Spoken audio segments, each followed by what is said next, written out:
wish you to be reading them. Okay, and what needs to happen, what needed to happen a few weeks ago, is a mapping of people to project ideas. I think I've had every single one of these on the board at various times, but I've collected them into a post here. Okay. And the other thing is, what I hope you'll appreciate, is that the exercises that I gave intended for everyone to do feed into these ideas. Okay, so as I said, the project zero is to see what kinds of item characteristic curves my model is currently set to project, and then the project ideas are various attempts to find out how that correlates to reality. Okay, so I see this only has 6 views, so obviously I wanted to have more than 6 views. So please find this and view it and follow along.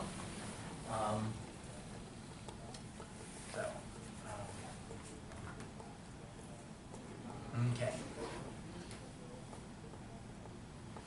And while you're doing that, actually, I am going to, let's see, can I pull this in out of the tab? Let's see, how can I do that?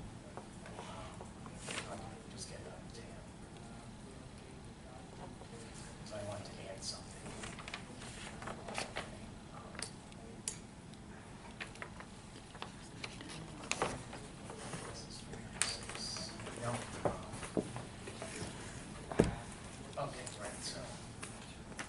So please begin reading this while I add something to 12. Let's make sure this is.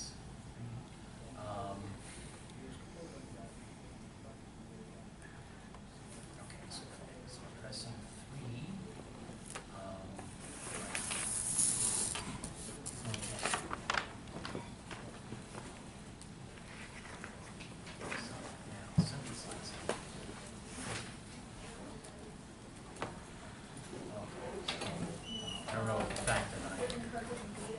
So let me renumber these 10, 11, 12. Actually, these are going to be 11, 12, and 13. Equals 9 is the same. Okay, similar experiments but changing.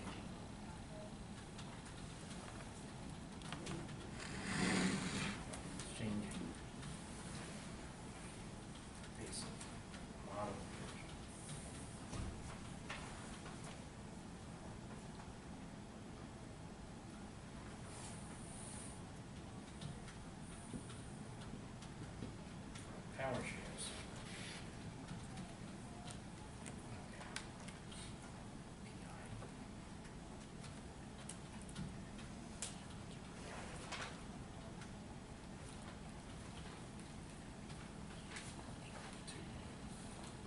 Shares.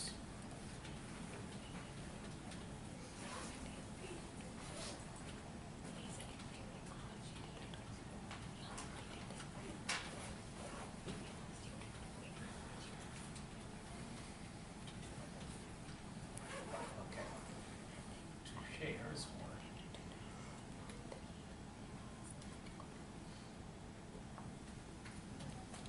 shares or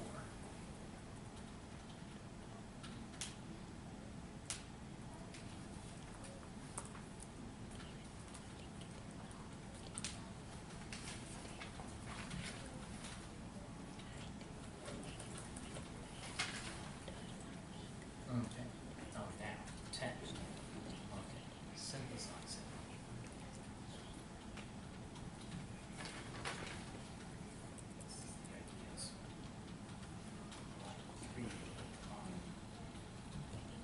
Okay, so consider this basic difference issue.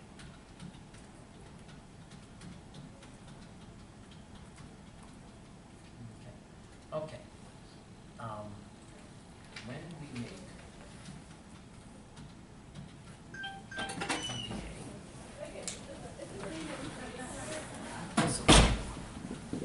assuming basic rate from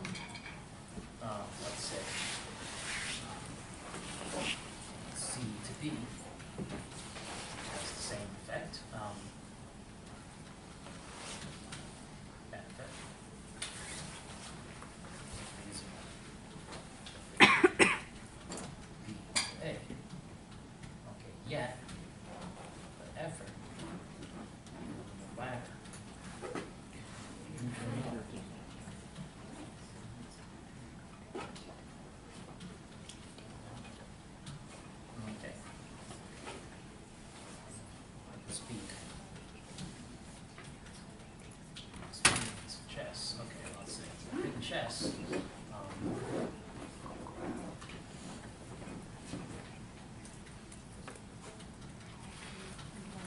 Linear Hilo system.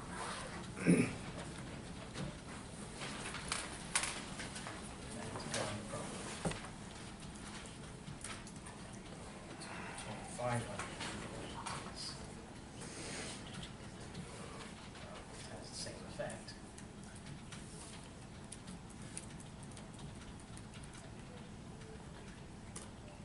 But I can attest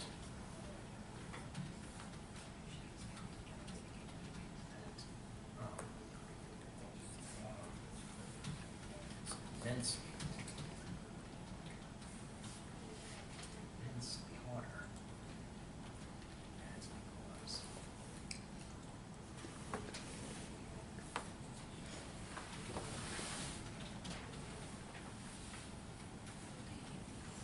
the effort scale is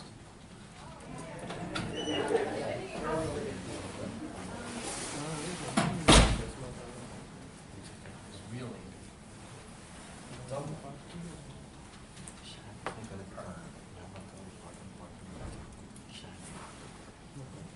Excellent.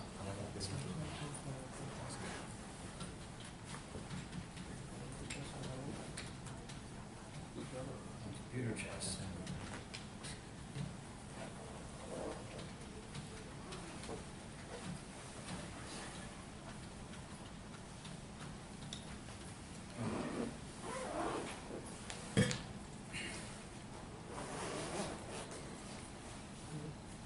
Okay. Okay, so this difference, okay, thus the effort scale. It's exponential.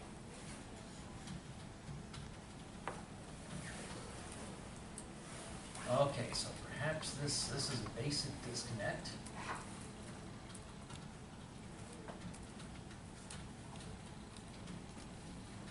Maybe root cause why current functions with so many layers of exponentiation.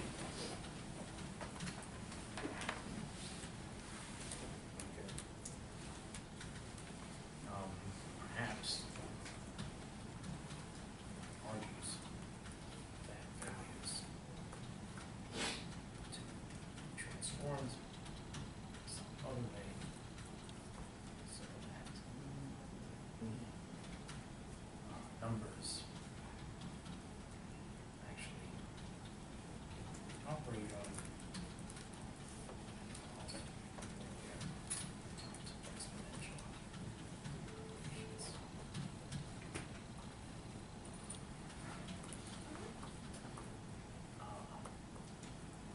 Difference.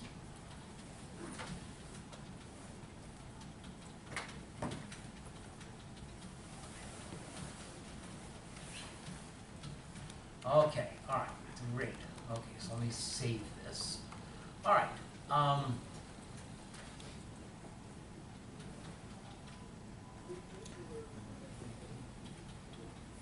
right. So we can submit and revise this. Okay, so I'm going to start with the issues in the first part of it. Okay. Okay, as I said, so I posed two major questions. One is, how does chess relate to the theory of testing? And in particular, how do item characteristic curves, first as projected in my chess model, and then as reflected empirically by actual chess players in real competition, how do they match up with what the item response theory postulates? Okay, so there's an empirical test that can be done. There are various reasons why it hasn't been done in the past. It hasn't been prioritized, I should say, and I think that should be explained here, but it's a great project idea. It's really not too difficult. The data's all there. it should be, the things that you would be asked to identify are fairly easy to data mine. I even made the data mining using my program easier. But you can also execute this completely apart from my C++ code. And there are 3 prongs to do. You can look at book positions. I've discounted this idea simply because even players who are 1300 in skill, beginning players in skill, read the books, so they know the moves that the strong players made and will imitate them as much as possible. So if you look at the quality measure their games, they might play like a grandmaster for the first 15 moves, then whoop, as soon as they get out of book. Okay, and that could skew what you're trying to do with this test, but the test still begs to be done. There are chess puzzle positions. Chess.com has the only really major online massive data set, which I can get a file version of. I have one from a few years ago when it really was too small and too skewed to make a subject of a major study. But as a project, it's great. These are chess problems where there's clear best moves. They're most like test questions where there's supposed to be a clear right answer. Thousands of people have taken part in these. What can we say about their distribution of results? And then the one that is the real undertaking from the point of view of my model, and that involves, you can do it, you can do this, team can work on this, completely using concept and data science that you know are important from other courses, and yet I have minimal need to depend on details of the work I've done in chess. So it's to cluster together positions that are different positions, so they're not in book. By definition, a non-book position is one that's occurred in only one game, but they are overtly similar in their spectrum of values.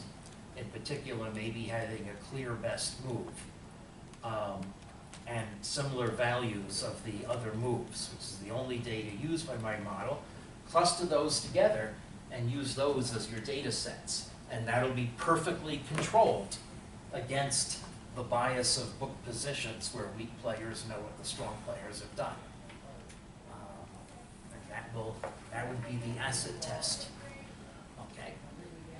Then more in general, now this would use, you could rely on results of clustering in one or a more general analysis, just how widely do chess positions vary in difficulty. And this is one of the things that I've been really disappointed by, and I still want people to do the item characteristic curves, because okay, a few people noted that they don't match IRT, and that seemed to turn everyone off. But there's something else that was noticeable, and that would only become really noticeable if everyone generated, and we had about 20 or 25 diagrams to look at, is the curves have different positions on the y-axis. Some chess moves are really simple, others are not. And the position on the y-axis is the challenge that the position poses to you. It's the amount you stand to lose from a wrong move. And those do vary widely. And there are interesting things to say about them, and they can become a larger project. Okay. So then there's a third issue that I've mentioned, but here I'm highlighting it more. So I didn't highlight this so much before. I did cover it once. What happens when you combine test questions of various levels of difficulty? So mathematically, what you're doing is you're combining logistic curves. One easy test question might be over here. Say this is the middle of the class.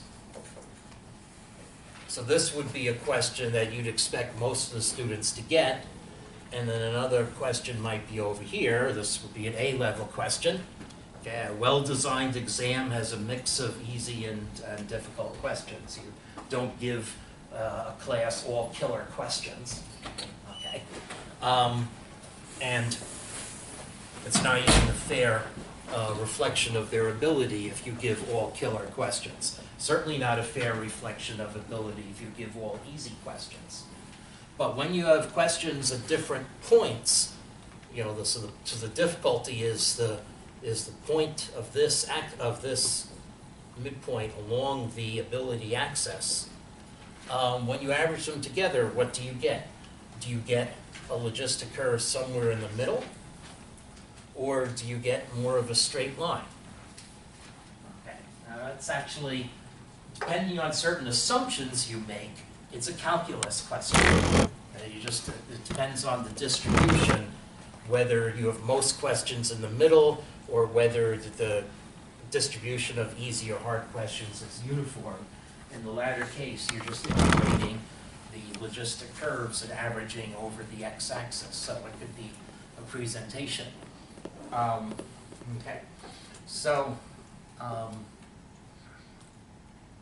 okay, and we can compare what my model projection does. Now, if you notice that my model has straight lines, you can say, okay, well, is that because it's aggregating?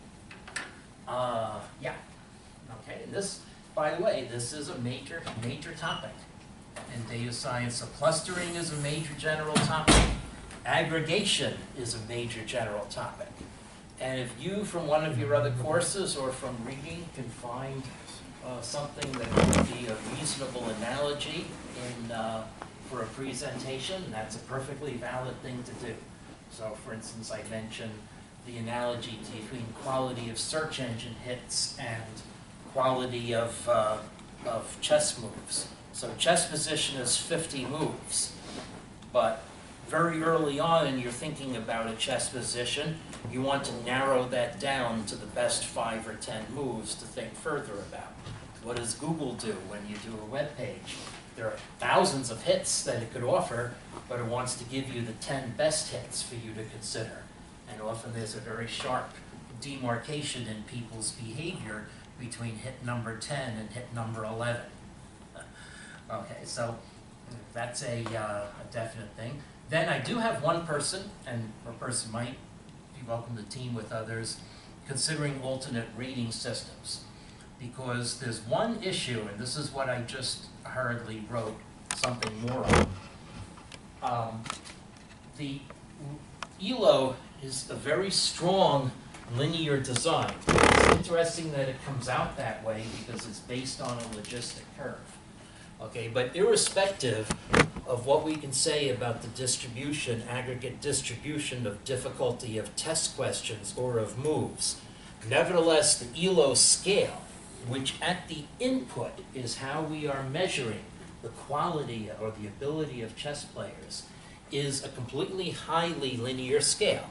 Okay, so the difference between 1200 and 1400 is, by definition, by how it operates, the same in terms of results of games as the difference between 2200 and 2400. And the same as the difference between 2600 and 2800. Okay. So this has been our x-axis of the fits that I've asked you to do in the other project intended for everyone. So this is our basic input data that we've been taking, and we've been treating this as linear. But what if it's not really linear? What if the fact that we treat it as linear is really a distortion of the underlying phenomenon? So that's what I've put at the end. But let me go through the others first. The real underlying phenomenon is that it's a lot harder to climb from here to here. And I can attest to that because I failed. Well, I didn't play so much. But the effort required to get from here to here is hugely different from the effort required to get from there to there. Okay, and this is true in all walks of life. There's an entire book by Malcolm Gladwell that gave us the 10,000 hours idea. Outliers. Okay. The name of the book is Outliers. Outliers, yes, that's right. You know, that the fact is we have a linear scale, but the top of our scale is really not a homogeneous population. It's a population of outliers. Mm-hmm. And maybe treating them linearly is just wrong. And maybe the fact that I'm taking this, which is a linear scale, but maybe it's really, maybe the scale, the x-axis that I've been using really should look like this. Maybe it should, so it should really look like 1,000, 1,500, 2,000, and this is not 2,500, but 2,100, well, 2,200, 2,400, and 2,600, and 2,800, way out here. Okay. And the fact of this distortion of the paper that we're using might be dwarfing all other distinctions that we're trying to make. Okay. So, all right, so that's the, so these are ideas, so they're pretty complicated ideas, and then to continue the thread into the separate topic, this is how my model is trying to cope with these ideas. Okay, so the other, so the first basic idea is how reliable is the fundamental fit of my model. I have a lot of data, so I think it's pretty reliable, but there are checks of it that we can do. So ideally, I would like to capture many aspects of the distribution of chess moves. Okay. So if I make projections on all chess positions, I like my model to behave the same way on endgame positions. I like it to behave the same way on positions where white opens with the queen pawn as positions where white opens with the king pawn, even though chess players know that those sets of games have different characters. Queen pawn openings are said to be more positional, king pawn openings are said to be more tactical. Well, the open game and the closed game. Does my model have biases on some things like that? Is many choices of this kind, and you've seen the tables where you can get this data and the ability to design move filters. Under the hood, not obvious, there are options, for instance, for filtering out positions that don't have queens. And if you want a filter that's not already provided, I can easily rewrite the code to provide one. Okay. Then second point, which is vital to my current practice, is, which is related, is are there hidden biases in the basic fits that you've done? So you've all run the scripts from the various years and level combinations that you were assigned. And one thing that should impress upon you is that yes, my basic two-parameter model does reach a good fit on any subset of moves that you give it. Pretty much. There are exceptions, but they're very rare. And they also are informed, happen because of bad starting points.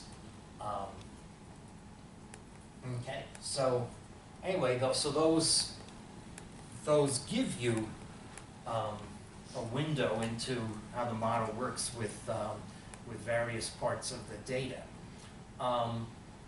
But are there still hidden biases in those fits? So we're fitting two factors. We're making my move match test an unbiased estimator, which means that if the fit is done to make the projection match the value in the sample, and the same thing with my average error test under the scaling. Okay.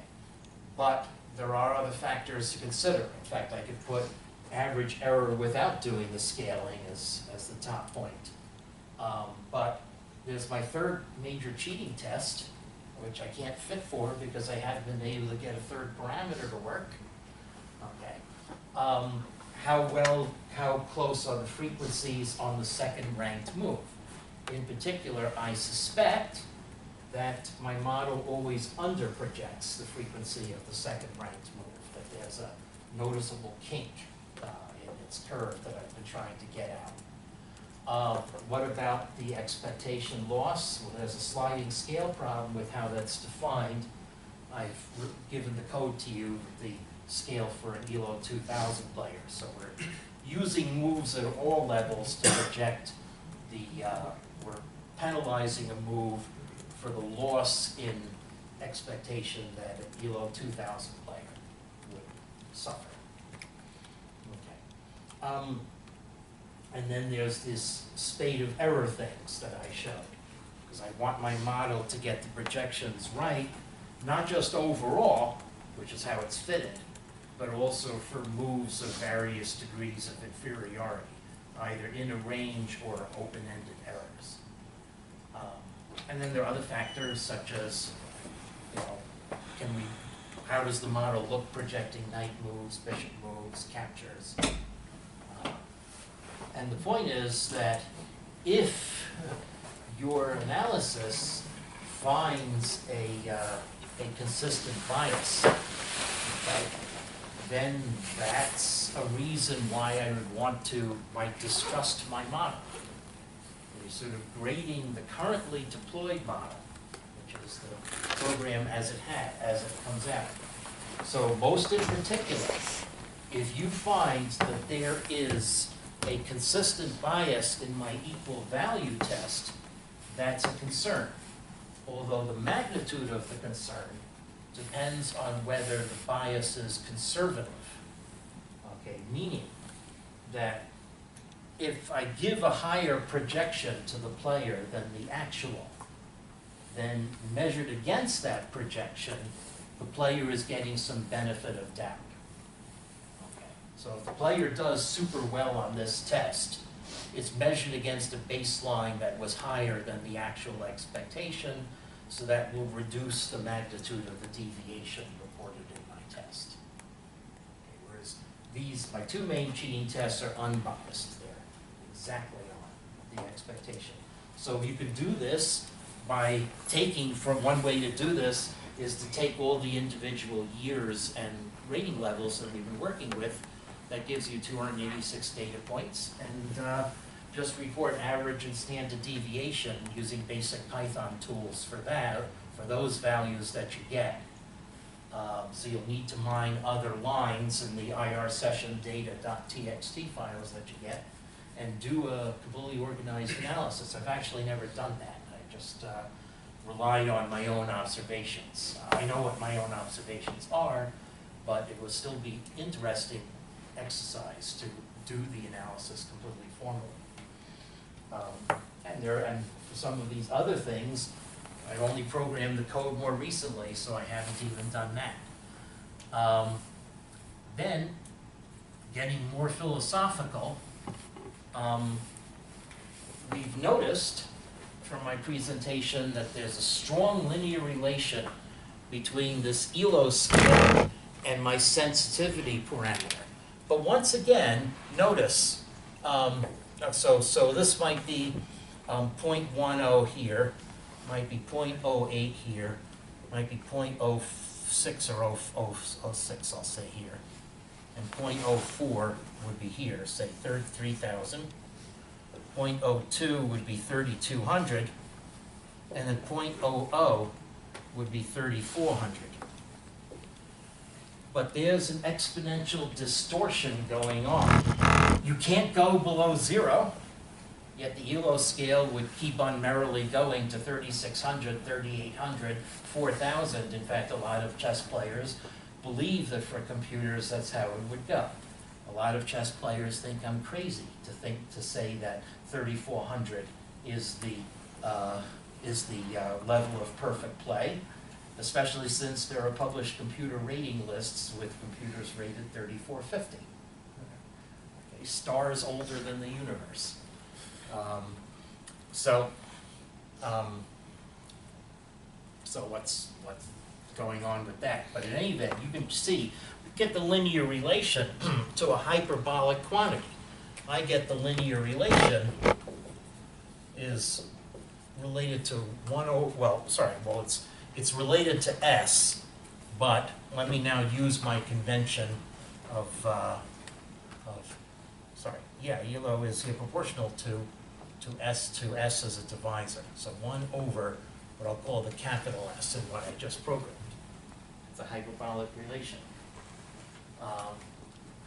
Although it's masquerading as linear because I got it in the denominator. So,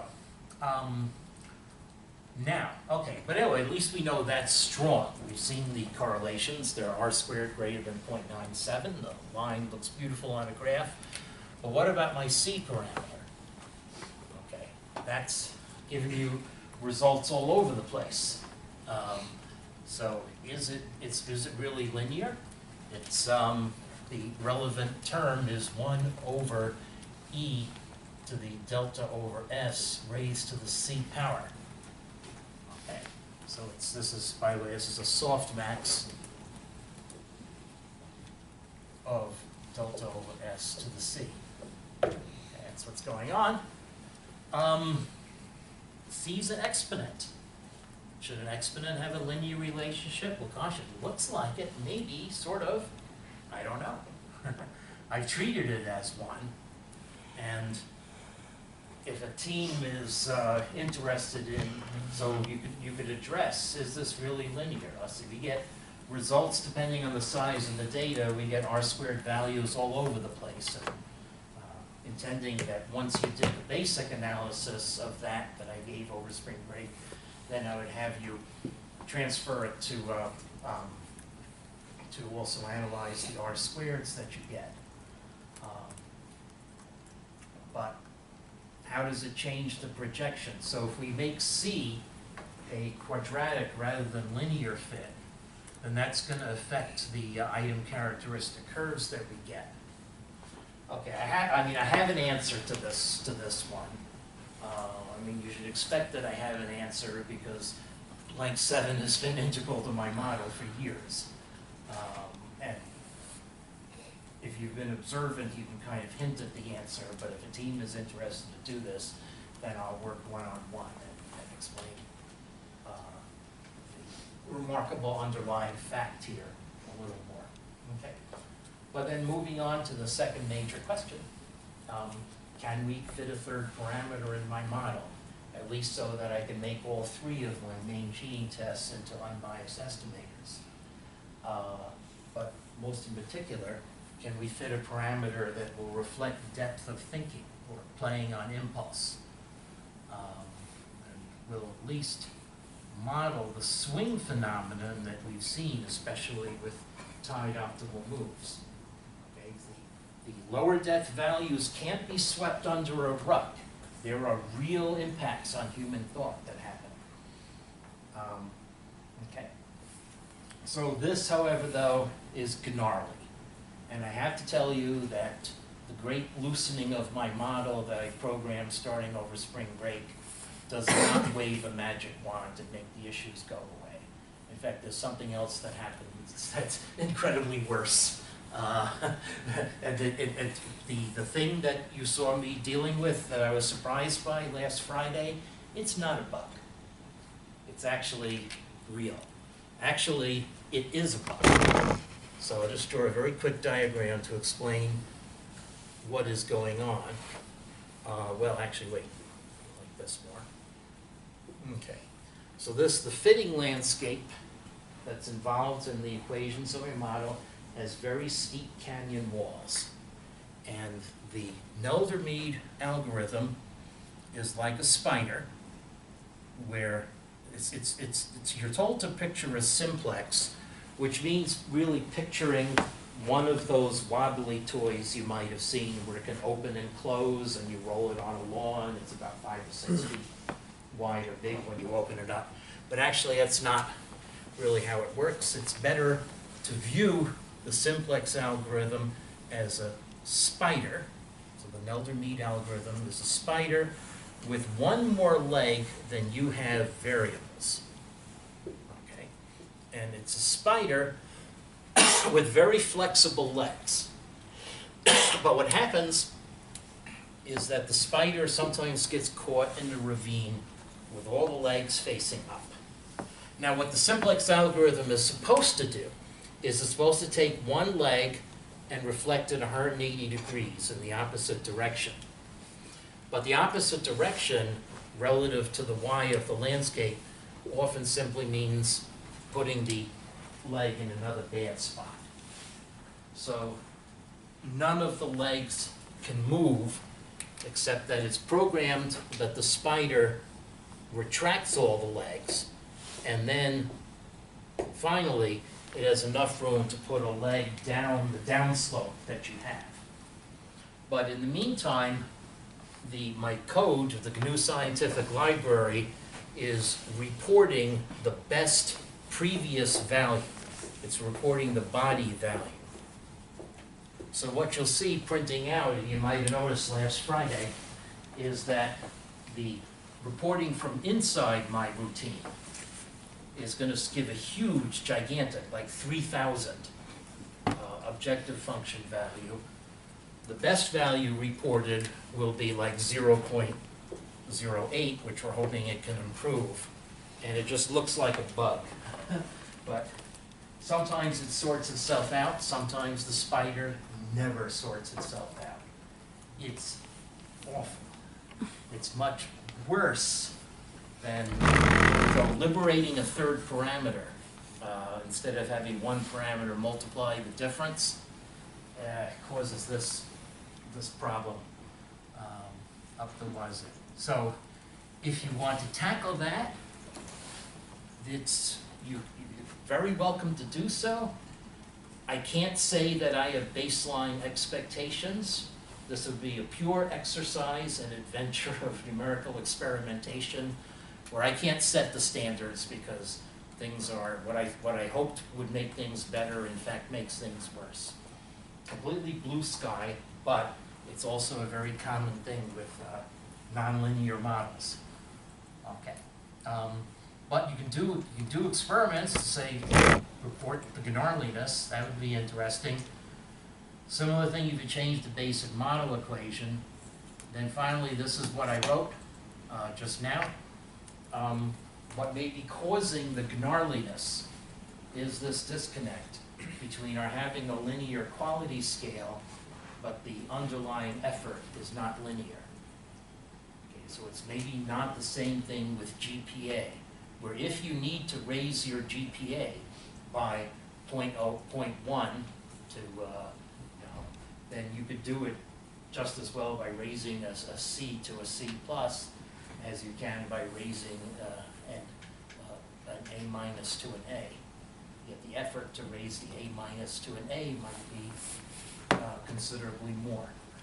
So maybe that the systems, the metrics by which we're taking our measures are themselves not scaled properly. And the symptom of the difference in scale is the fact that my model is not a nice linear model like you see in the textbooks. It's been functioning with these crazy stacked up levels of exponentiation. This is UI. Okay, so UI equals that, and PI is equal to P1 to the 1 over UI. So that means that PI, the probability of the ith best move, is P1 to the E to the delta over S raised to the C power. That's the kind of stack of quantities that you only see in Dr. Seuss books. You don't see those in textbooks. P1 raised to the power of E raised to an exponent that itself is a power. And yet, this is what's been working as well as you see. Okay, all right, so now, and then there are other possible topics that have come up in the term, including the hot hand idea, which would be a very popular statistical analysis, and there are various ways you could try to implement it. One can be done from my data out of the box. Look and see if there are correlations between playing above your expectation in one phase of a game and the next phase of a game. My training set data does not track games in the same tournament, but I have oodles of data where there are players in the same tournament, and I can make that available, where I do entire tournaments. Then someone has expressed interest, but it's the same person who expressed interest in the ELO, so we need to transfer that interest to someone else. and whether there are differences in characteristics between various players. Can we take my quantities and make a profile? That's a really interesting idea. And then something that just came up this week is I have these move match measures. It applies to games, mind you, games of different lengths, but still, what's the natural variance of it? I am looking at a cheating case just this week, possible one, where there is some suspicion that maybe the player used the program only for some games in a tournament, and then decided, okay, it'll look too bad if I knock off the highest player in the tournament, so I'll lose to that player. But then I can still win some more games and win an intermediate prize. So can we detect this? I've resisted this. It's really hard, but it's still just basic statistical tools for a study. Okay, so ideas. So which of these ideas appeal? And on this category, you're welcome to suggest your own.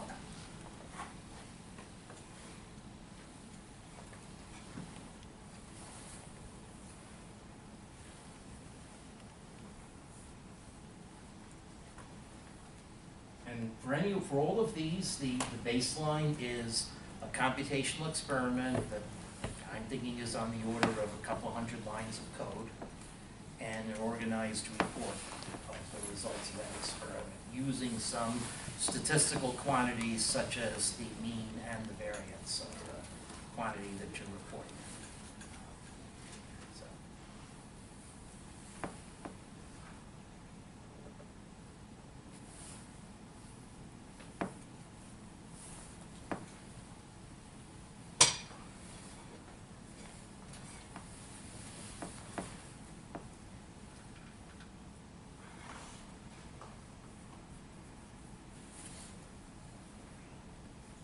Ideas.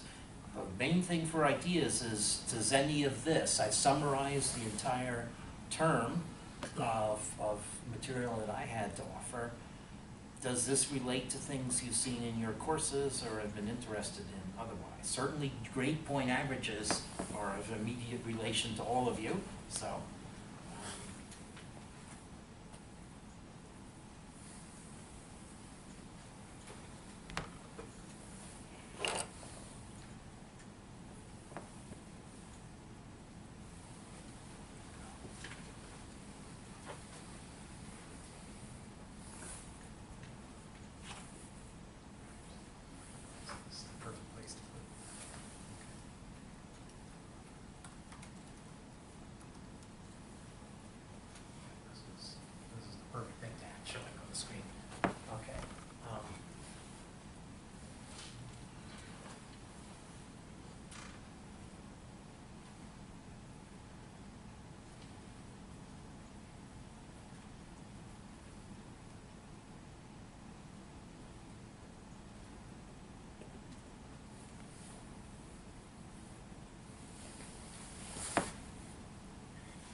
Perfect. Yes. Yeah.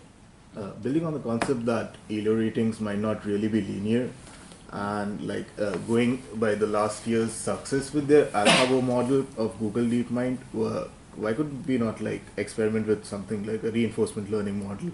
Okay, well so now actually incentivizes every action and the change of state. Okay, so now I can be open to that, but it has to be concrete. So I have to resist the tendency that just throwing these things at it will wave a magic wand. So how would you bring that to? So do you mean like AlphaZero does? Yes. Now that was for the purpose of training to play good chess. What you would want to do is you want to try to distinguish moves made by 2,600 players from moves made by 1,600 players, I would guess. So you can do it. I've been, my former student and I have been looking into doing that with the Keras framework. So if you think you can concretely say how you would implement it, I'm not saying you have to execute it, it might involve huge amounts of computer time. Yes. But if you could describe how it would be implemented in a way that could convince me that it's actually feasible, Okay. that would be a fantastic presentation. As I said, you can have some teammates for that. Sure. So, and one theoretical issue is that it would remove all of the issues of bias and the values of Exactly. moves. That would be the gain. Which with my scaling, I've had lots of issues of conditioning for that. So write up something though. But think about it. And I've said this before. Think about it at the level of a few hours, and you're familiar with the data, familiar with what my program does, and just write up to see if it's feasible, if how this might be implemented. And I said that can grow into a wonderful presentation. Sure. And another more basic idea, like one of the questions I asked in one of the previous lectures, basically what you had asked, the difference between V1 and VI, that if that is having an impact, and maybe we could try some other kind of a loss equation. Right. Well, that's second one. That's completely separate. Absolutely wonderful topic. Is there a different loss equation? And in fact, as I said, one basic thing to realize is R times V. Well, okay. We'll just use the raw value. So I now have P times V1 plus Q times VI. I'm using the capital letters. And I have R times the scaled V1 and S times the scaled VI. Okay, whereas the current actually is 1 over S times the F of VI times F of V1 minus F of VI. Okay, that's what my current functioning model is actually doing, but that's just 1 over little s instead of capital S. So I have this one parameter governing this difference. So basic idea, what if we let these two parameters operate separately, or the same with what I'm now calling P and Q, multiplying the unscared difference, okay?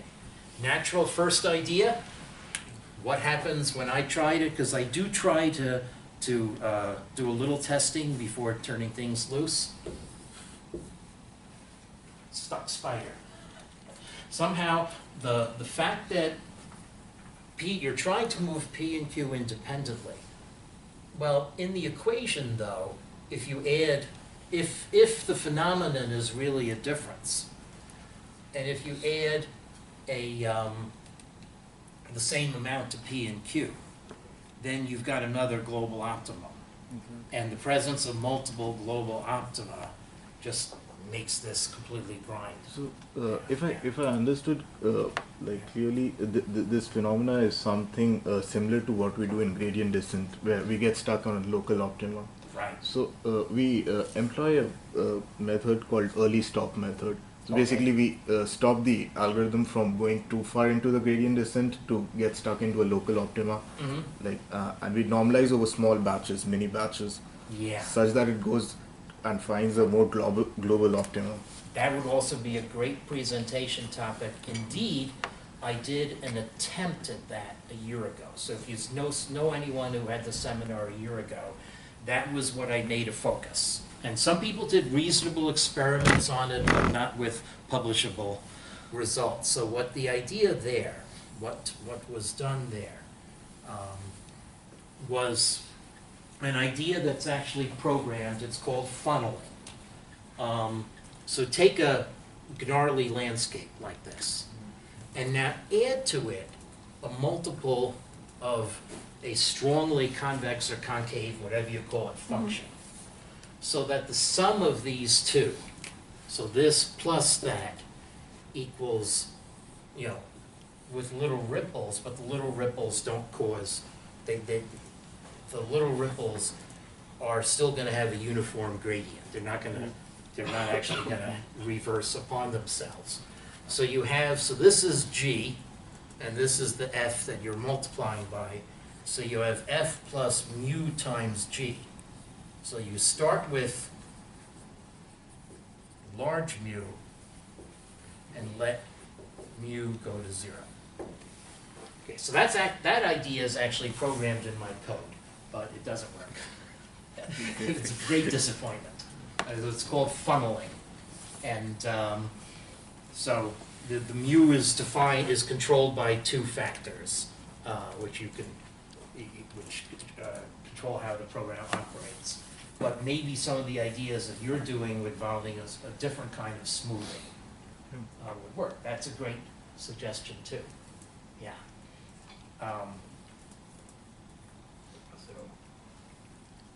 Yeah, so if someone's interested in that, yeah, so those are 2 great ideas. Anyone willing to take on, to join with him in either of those great ideas? Who would be? Which one? Which idea? The one that you proposed. Oh. So we discussed the loss function idea actually previously. Yeah, see, so in other words, surgery on the model equation or the loss function. Okay? Yep. That's an absolutely central topic. That's implicit in what I've written here. So in particular, the surgery could be using logs. Now I will tell you that my scaling, so the f function that we're getting, f of v, is equal to the log base 2 of 1 plus a constant c times v. Okay, so this actually is the scaling that I'm using. It's not quite simply taking the logarithm of v, because then I'd have problems at the log of 0. So instead, you use 1, and then technically there's this constant c, which is another sliding scale issue. If you look in the scalar part of my program, there's actually 2 of these things. There's c plus and c minus. This is for v greater than 0, and this is for v less than 0. Okay. So the delta already has the idea of using a log transformation somewhere, but maybe my log is in the wrong place. Okay, so the fact that delta has a log means that it sort of counteracts this exponential, but anyway, I said we're also changing the loss function.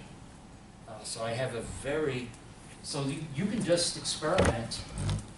I didn't mention this in the post. My model is extremely general. You can compose your loss function out of various terms. You can do any linear weighting of those terms that you like. And in particular, so that's right. So I didn't even write this on a piazza, but a very, very general point is MLE versus, well, I'll put Bayes versus frequentist methods.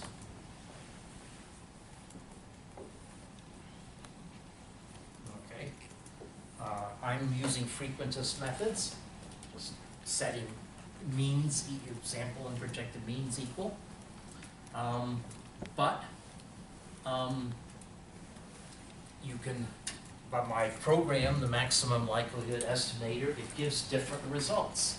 Can we detect or measure the bias, the regular bias? Sometimes they're not so far off, other times they are. Ideally, we should be changing my model so that these things would agree. There's also the Bayes issue. Bayes issue would really come into play if 200 moves were all I had in the data. But when I'm fitting my model and I've got tens of thousands of moves at 72 different levels, I'm thinking I have enough data that the prior issue of Bayesian probability doesn't enter in. But maybe I'm wrong. Certainly, though, for measuring gains by just one player, then difference between maximum likelihood and Bayesian methods. Very important. So those are terms you've heard of, had in other courses, surely 574 by now. So try to, presentation that tries to apply the level at which this is talked about in the 574 to the case of my model would be quite welcome. Okay, anyone else? Want to hear from someone else? About one of you. You've been looking at me. Can you come up with some ideas?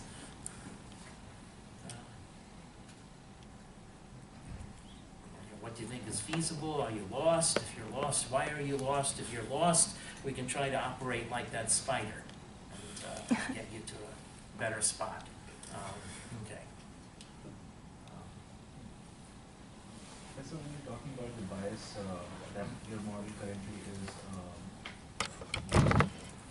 also taking into account the what you said where up there doesn't want to be too obvious that he's cheating. Yeah. Are you also taking that into account? Well, I'm not right now because I don't have strong statistical confidence in that kind of analysis. Okay, but if you do a study that produces result X and then I measure Y and I can contrast Y against X, then yes, I could consider it. It's certainly been discussed at a conceptual level in the cheating committee. Yeah, the smart cheating, quote unquote, is considered the main obstacle to my utility. And so far, I've been relying on the idea that smart cheating is an oxymoron, that cheaters do dumb things, like include 7 games from tournaments played 60 years ago in a file given to the World Chess Federation. Okay, I'm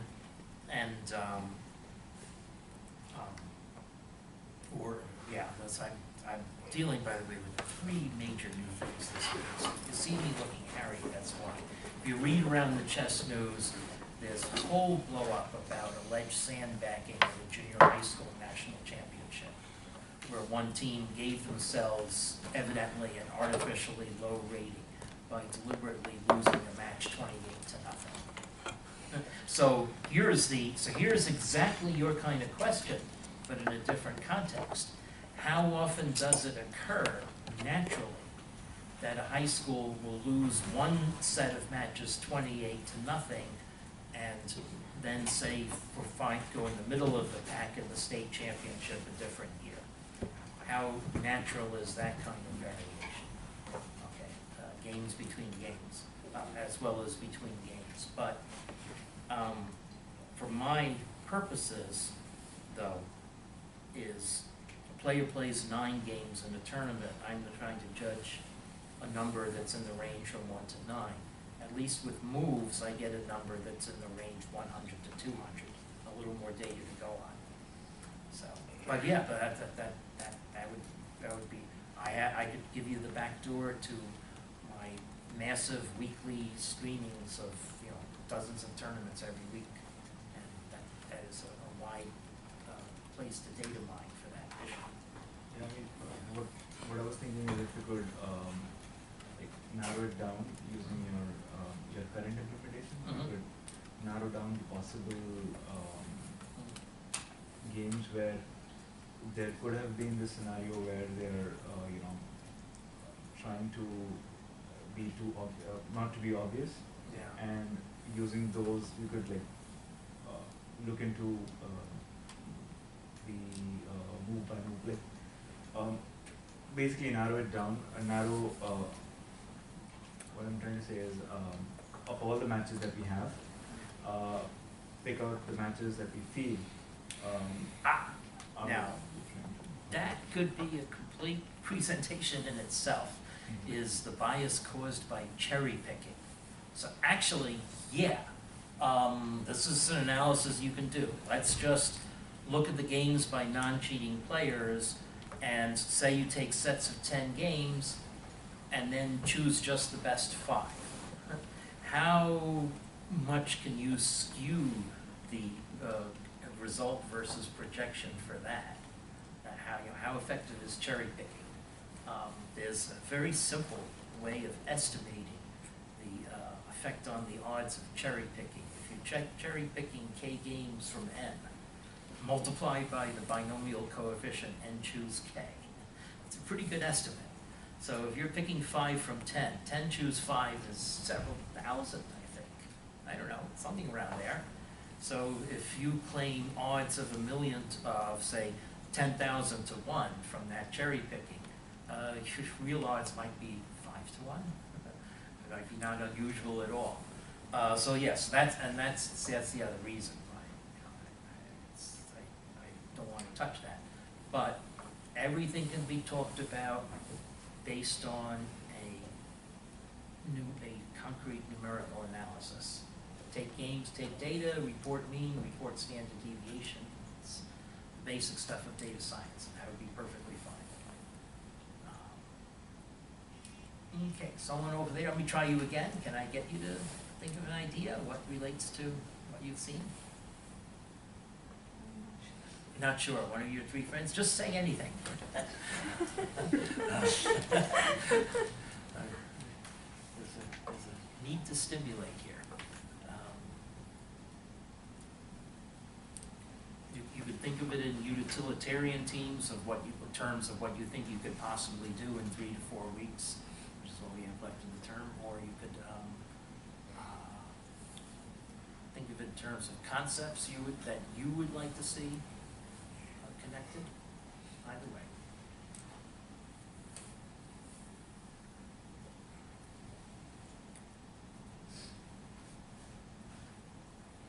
I'll give you some more time. Now in the row behind you. Something from there. Something from one of you 6. Okay. Some ideas? What do you think you could possibly do?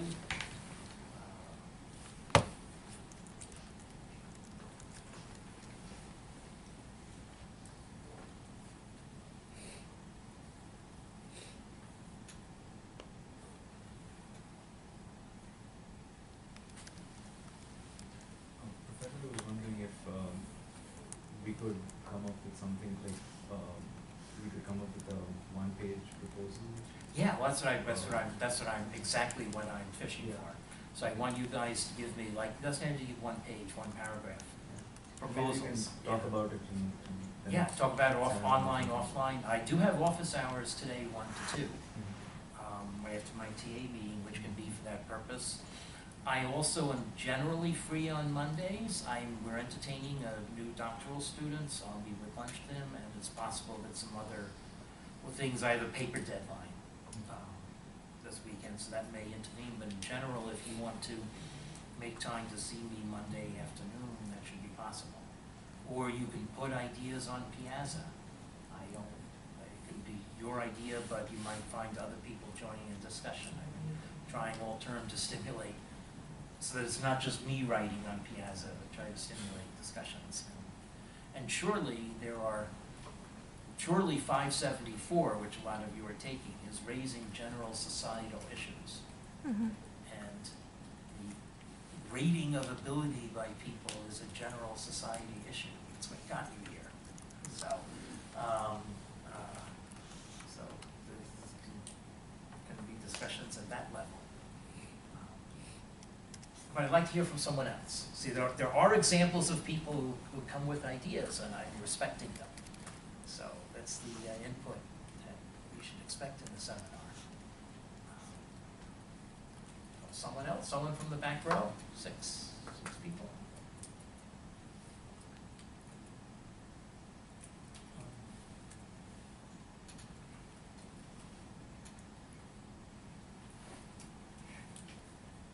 Do we have to meet on Monday too?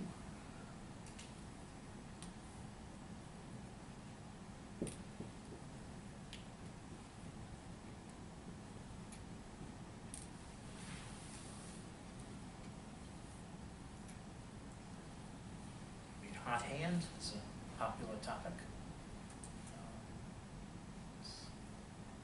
Selectors in cricket try to choose the batsmen who have been doing well recently. And of course they base that on physical attributes as well, but it could just be streakiness. might not be so easy to download wisdom of all the cricket matches, but you've got my data of all the chess matches. So it can be explored.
Is what I've brought up generally relevant?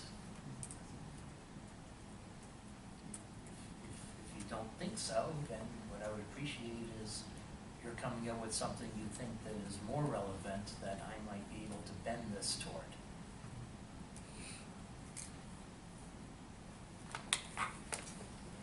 And as I said, you have a whole wide choice. Some projects could be operating my chess code. It's a whole laboratory.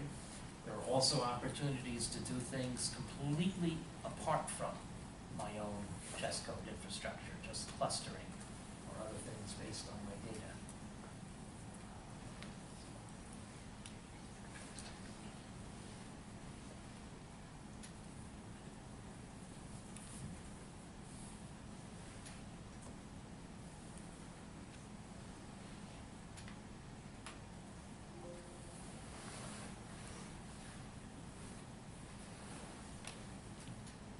I think even Project 12 looks interesting.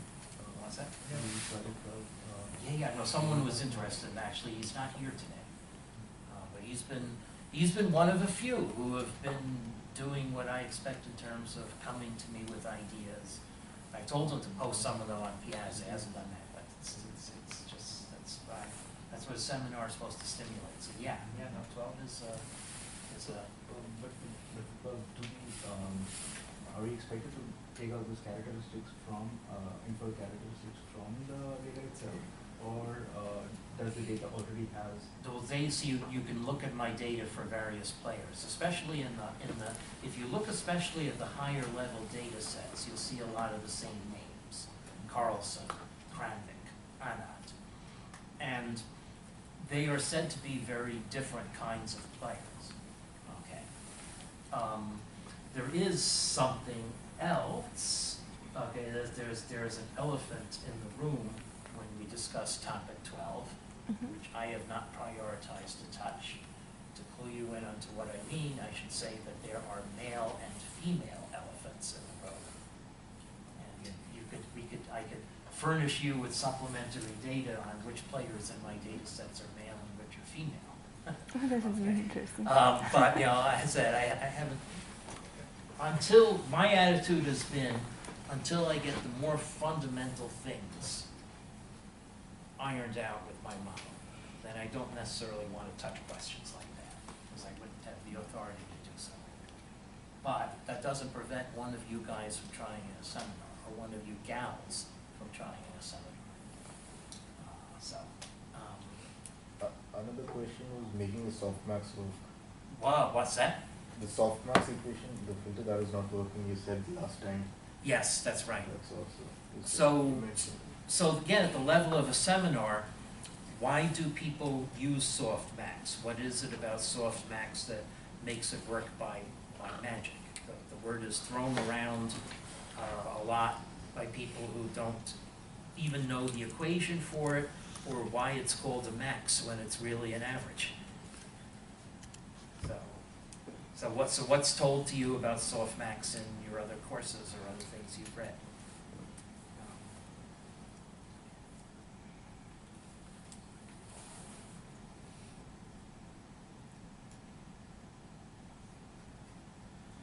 does softmax do?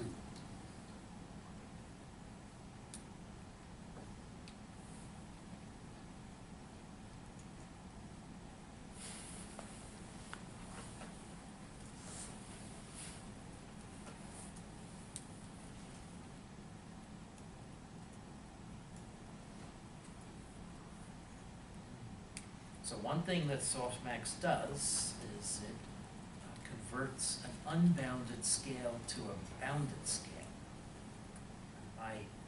The equations that I've shown in my model have that purpose, because we start with values of moves, but the values of moves, blunders, you know, they can have any value, up a queen, down a queen.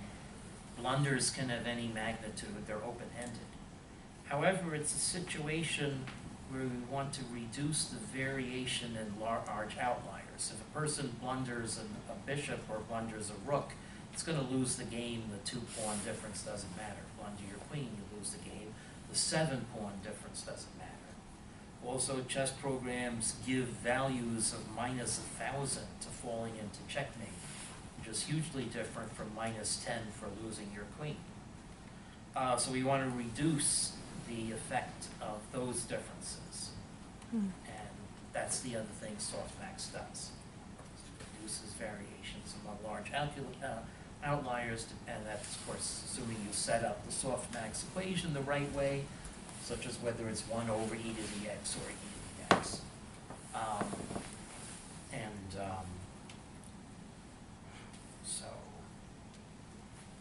So as I said, what I just said, is that something you've heard in other courses?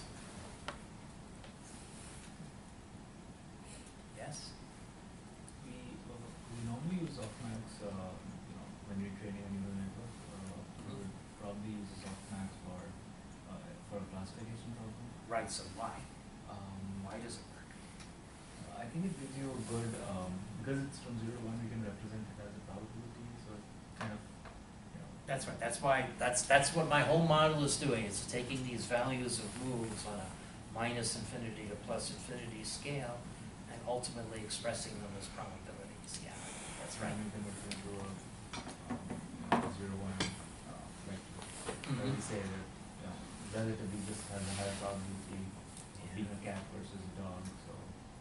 So not you, because you have so many good ideas, which I want to try and spread that to other people. But one of you with a blank look, can you take what he said, it's at the level of what you had in your course, and run with it a little? Say, here's how I've seen softmax apply for a classification problem. What commonalities might it have with my chess value classification problem? Some things that are common, things that are not common are that my chess model is in a continuous domain, not a binary domain.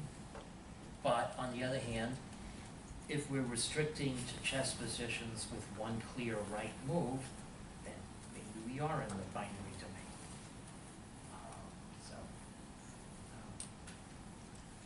Does someone feel able to put the effort in to say, take what I've got in my textbook, even if we didn't cover all those pages in depth. Take what I've got in my textbook and try to expound it in this concept, in this context. Exactly the sort of thing I'm looking for. But so it's 12:20, so I have to wrap up. But one more opportunity for someone else to say something.